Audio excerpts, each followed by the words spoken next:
শুক্রবার মানেই শ্রেষ্ঠ দিন। শুক্রবার মানেই গুনাহ মাফের একটা নতুন সুযোগ। প্রিয় নবী হযরত মুহাম্মদ সাল্লাল্লাহু আলাইহি সাল্লামের বাণী, এতিমকে কখনো গলা ধাক্কা দিও না, কারণ আমি নিজে এতিম ছিলাম। জীবনের সবচেয়ে বড় আনন্দ হলো সেই কাজ করা যা মানুষ বলে আপনি করতে পারবেন না। ভাগ্যের কাছে আমি হার মানি নাই, হেরে গেছি তো শুধু বিশ্বাসের কাছেই। যার কাজ কর্মের দায়িত্ব আল্লাহ না নেবে সে অবশ্যই ধ্বংস হবে।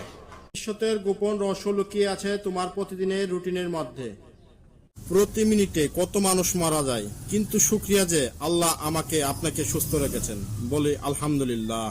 পৃথিবীতে সব সম্পর্কের শেষ আছে, কিন্তু আল্লাহ তাআলার সাথে বান্দার সম্পর্কের শেষ নেই। গোপন পাপ মানুষকে ধ্বংস করে দেয়, আর গোপন ইবাদত মানুষকে শ্রেষ্ঠ মর্যাদা দান করেন। নিজের নেক আমলগুলোকে সেভাবেই গোপন করো যেভাবে তুমি তোমার পাপসমূহ গোপন করেছো। অনেক সময় একাকিত্ব ভালো লাগে, যদি তা হয় আল্লাহর ইবাদতের জন্য।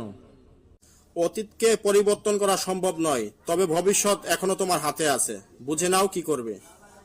অতীত রয়েছে তোমার মাথায়, তবে ভবিষ্যৎ রয়েছে তোমার হাতে।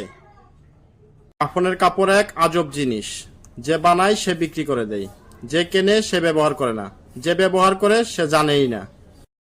থামেন ভাই থামেন, ধৈর্য কি জানেন? ধৈর্য হলো হৃদয়ের বীরত্ব। শুরু করার জন্য আপনাকে দুর্দান্ত হতে হবে না, তবে আপনাকে শুরু করতে হবে দুর্দান্ত ভাবে।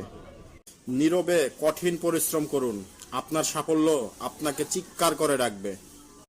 আল্লাহর কাছে যে কিছু চায় না, আল্লাহ তার প্রতি রাগান্বিত হয়।